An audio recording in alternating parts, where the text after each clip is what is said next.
Զրուցում ենք քաղաքագետ Գագիկ Համբարյանի հետ։ Պարոն Համբարյան, նախ կխնդրեմ ասեք, թե նախընտրական process-ները Գյումրիում այս պահին ինչպիսի ընթացք ունեն եւ առհասարակ քաղաքական առումով շատերը կարծում են, որ այս ընտրություններով, երբ գյումրեցիները մերժեն Նիկոլ Փաշինյանի թեկնածուին, նոր քաղաքական process-ների սկիզբ կլինի։ Կխնդրեմ ձեր մեկնաբանությունը, որքանով է այս պահին կարևոր Հայաստանի համար Գյումրու ընտրությունները եւ իհարկե արդյունքը։ Ես իհարկե համաձայն եմ այն կարծիքի հետ, որ շատ մեծ հոգեբանական խնդիր կլինի Նիկոլենց համար, եթե իրենք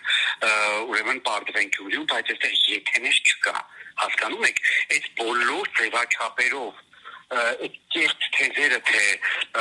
Իրան ծարիգը 50% կամ չգիտես քանի տոկոս ձայն ունի, 50-ից ավել, կամ ես այսօր եմ նայում, ինչ որ նիկոլական լրատվական կայքեր, ուրեմն շատ ծիծաղելի թվեր են նկարել, իհարկե ինչպես միշտ իրանք բացարձակ հղում չեն անում, թե օրինակ ով է այդ հարցումը կատարել, որ ծարիգը 47.5% ձայն ունի։ Հետաքրքիր է, հələ իմանանք այդ որտեղից այդ թվերը, բայց ամենածիծաղելին գիտեք որն է, այն լրիվ Երևանի պատմությունն են ուզում սարքեն, պարզվում է Եվրադաշինքն էլ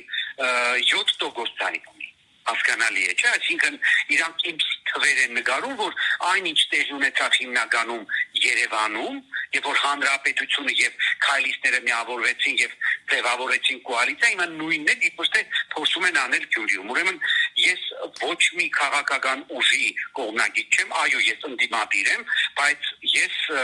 օբյեկտիվ եմ վերլուծում։ Այս պահի դրությամբ որևէ քաղաքական գործիչ եւ նրա ղեկավարատին Շիրակի մարզում 30% եւ ավել ռեյտինգ չունեն։ Բայց ես կարող եմ նշել, որ առաջի քարյակում բավական բարձր տոկոսներով առաջ են գնում, ուրեմն նախկին քաղաքապետ Վարդան Ղուկասյանը, Սարիգ Մինասյան, հաշտարնով իր ադմինիստրատիվ ռեսուրսը եւ այն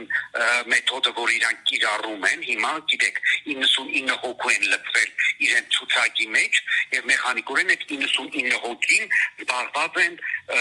մարդ բերելով, որպեսզի քվեարկեն հոգուտ քայլիստների։ Եվ ցավոք պետք է արտանագրեմ, որ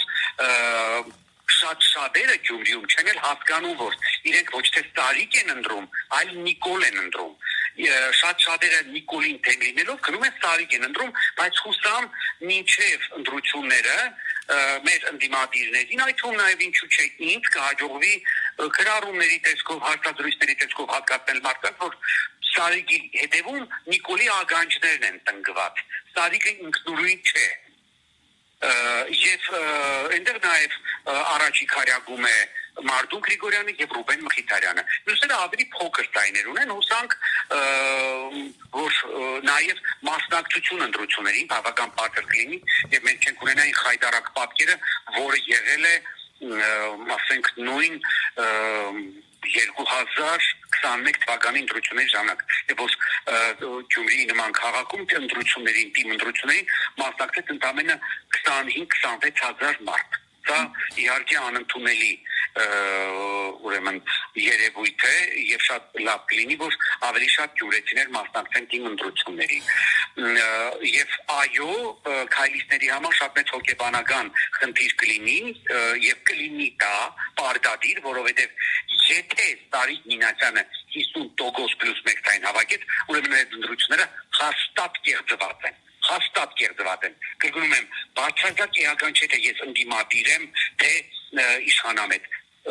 Բոլորը Գյումրիում շատ լավ գիտեն, որ քայլիստները եւ իրենց տեխնազուն այդ տոկոսը չունեն։ Ինչ վերաբերվում է այն փաստին, որ ինչ իրավիճակ է Գյումրիում իրավիճակը շատ հանգիստ է։ Եթե գործող իշխանությունները խրդշություններ չմտցնեն, եթե գործող իշխանությունների ներկայացուցիչները իրենց ավելի զուսպ պահեն, ինչպես հիմա են որոշ չափով պահում, եթե իրենց արտաքնոց բերանները չբացեն, եթե իրենց անշնորհ վարքագիծը չդրսևորեն, ամեն ինչ շատ հանգիստ է։ որովհետև գյումրեցիները շատ լավ հասկանում են, որ մենք այստեղ ենք ապրելու, իսկ որոշ գեղացիներ, որոնք Գյումրի են եկել ու այստեղ բնակվել են եւ Նիկոլի շնորհիվ դարձել են մարդ, երբ որ իրենք զրո էին, եւ նրանց ընդհանրապես մարդիկ չէին էլ ճանաչում։ Հասկանում եք, հիմա այդ մարդիկ փորձելով ծառայություններ մատուցել Նիկոլին, հիշում եք, ընդրաշավը դեռ չսկված անձնական տիպի վիրավորանքներ, տիտակավորումներ մարդկանց, գյումրեցի երևանցի այդ անասնական թեզը առաջ տանելով առաջ ենք գնում, իդեպ հետաքրքիր փաստ, երբ որ նույն քայլիստների որոշ ներկայացուցիչներ սոցիալական ցանցերում այդ գյումրեցի երևանցի թեզն էին առաջ տանում, թե Երևանից եկել են այստեղ տեխնատություն են դրել, բարակամ, երբ որ Երևանցի տեխնատու մենք չունենք քաղաքապետի, եթե իրենք նկատի ունեին Ռուբեն Մխիթարյանին, նշեմ, որ այդ թեզը առաջ տանողը տարական անկրագետ է կամ գեղցի, որտեղ ինքը գյումրեցիներին չի ճանաչում։ Ռուբեն Մխիթարյանի հայրը Գյումրիում հայտնի դասախոս է, մայրն էլ հայտնի Գյումրվա ընտանիքներից մեկից է, Փայլևանյանների, այնպես որ այստեղ այդ խնդիրը երբևիցե չի եղել, բայց հիմա ինձ ուրիշ հարց է հետաքրքրում։ Ես երեք իմանում եմ, որ քայլիստերի շտաբի կոորդինատորը Գյումրիում ոչ այլ ոչ քան ինչ-որ Վահագն Ալեքսանյան անուն ազգանունով մեկը։ Ես չհասկացա իրանք գյումրեցի երևանցի բաժանելը առաջ տանելով, հիմա իրանք են Երևանից մարդ բերում գյումրեցիների վրա, իրանք այդքան չկան Գյումրիում, որ շտաբ ղեկավարեն կոորդինացնեն։ Հասկանում եք, չէ՞, այդ նույն թեզերով ինչպես են իրենք առաջ գնում։ Ամեն դեպքում նշեմ, որ այդ պայծրությամբ ամեն ինչ հանգիստ է, եւ եթե նույն գործող իշխանությունների կողմից որևէ այդպես ծրագրեր չլինի սրել իրավիճակը, ես համարում եմ, որ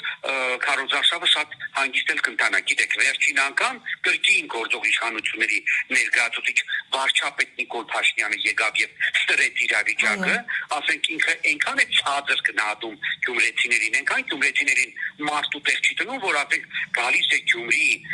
դրամահավաքի եւ փոխանակ իր թիմի ներկայացուցիչներին, ինչպես նաեւ հանրությանը ներկայացվի, թե իրենց տեսլականը ինչպիսին է Գյումրիի զարգացման բաղով ծրագիր ներկայացվի։ Ես էլ եմ կրկնում, ես մի կողմ եմ դնում իմ ընդդիմադիր լինելը, բայց ես որպես գյումրեցի հետաքրքիր է էլի, որ քաղաքականով ինչ ծրագրերով է հանդես գալիս։ Վերջիվերջով սա Հայաստանի երկրորդ մեծությամբ քաղաքն է, մշակութային եւ սպորտի մայրաքաղաքն է, այսպես ասած, եւ ինձ որպես գյումրեցի դա շատ հետաքրքիր է եւ ինչ մենք տեսանք, ասենք կապիտուլյանտ Նիկոլը այնքան ցածր է գնահատում գյումրեցիներին, այնքան մարդու տեղ չի տնում, որ եկել է իր 7 տարի առաջվա հնացած ապուշ թեզերը թուփ առ թուփ, հիմա է Range Rover առ Range Rover, Brabus առ Brabus, լսել ենք ու արդեն զզվում ենք այդ զառանցանքներից, որոնց ինքում ոչ մի բան չկա, եկել է գյումրեցիներին համոզում է, որ էս է, էլի, եկել եմ, ես եմ ասում, հիմա հավանում եք, չեք հավանում, մի կավանեք, հասկանալի է, չէ՞, ու ասեք այդ ժամանակ ինքը սրեց իրավիճակը, մարդկանց անվանարկելով անուններ տալով, էս է եղել։